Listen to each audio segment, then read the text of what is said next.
You're supposed to miss the ball in a bunker. That's the secret most weekend golfers never hear.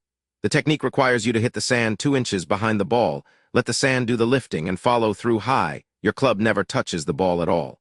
But every instinct you have tells you to scoop under it, catch it clean, help it up. That one wrong instinct is responsible for every skull you've hit over the green and every time you've left it buried in the sand. By the end of this, you'll have one cue that fixes both. Here's what nobody tells you when they hand you a sand wedge. Greenside bunkers are actually designed to be more forgiving than a tight fairway lie. Tour pros genuinely prefer a clean bunker lie over plugged rough next to the green. The physics work in your favor if you let them. But most weekend golfers play bunkers like a chip, trying to pick the ball clean or dig under it with their hands. That's why the same 2 disasters happen over and over, skull or bury. Neither is a mystery. Both come from the same broken mental picture, and the fix isn't more practice, it's a different target. Let's name the fault precisely. You step into the sand and your brain fires one message: get under that ball. So you hang back on your right side, drop your right shoulder, and try to lift the ball out with your hands at impact. That's the scoop. It happens before you even take the club back. It starts in your setup. From that position, you either catch the ball first and scull it, or you dig the leading edge so deep that the club stops in the sand. Both are completely predictable outcomes from one wrong setup thought. The root cause is this: you're applying a chip shot mindset to a completely different shot. In a chip, you want a descending strike on the ball. In a bunker, the ball is a passenger. You drive the club through the sand lifts the ball, and your club never makes contact with it. That's not a simplified explanation, that is the technique. Once that image replaces the scoop image, the whole shot changes. Here's the fix: one mental cue, and it starts before you swing. Draw an imaginary line in the sand 2 inches behind the ball. That's your target, not the ball, the line. Your only job is to drive the bounce of your sand wedge into that line and let the club slide through to a high finish. The bounce, that rounded flange on the bottom of your wedge, is specifically designed to skim through sand rather than dig. It will not bury if you swing through it, but you have to commit. Hesitation is what makes the club dig. Now set up correctly. Open your stance first, feet, hips, and shoulders all pointing left of the target. Before you grip the club, rotate the face open so it's pointing at the flag even though your body is angled left. Then grip it in that position. Here's why the order matters. If you grip first and rotate the face open after, the face will close back at impact. Open the face, then grip. Not negotiable. Dig your feet lightly into the sand, 2 reasons: stability and a feel for how firm the sand is under you. Ball position, forward in your stance inside your left heel. Weight, 60% on your front foot at address, and it stays there. This feels counterintuitive. Every scoop instinct says hang back and lift. Ignore it. Stay on the front foot. The swing path follows your body line, which is left of target. The open face is still pointing at the flag. That combination, path left, face open, is what produces the high, soft landing you want. Swing to about 3/4 length on the backswing. On the way through, feel like you are slapping the sand at that line, not digging into it, slapping it like you're skipping a stone. Then follow through high. Your finish should be at least chest height.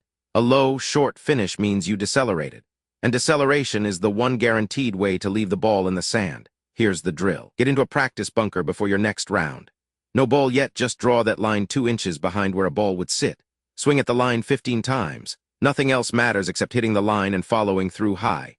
Watch how the sand sprays forward. Feel the club skim, not dig. That spray of sand is exactly what carries the ball out.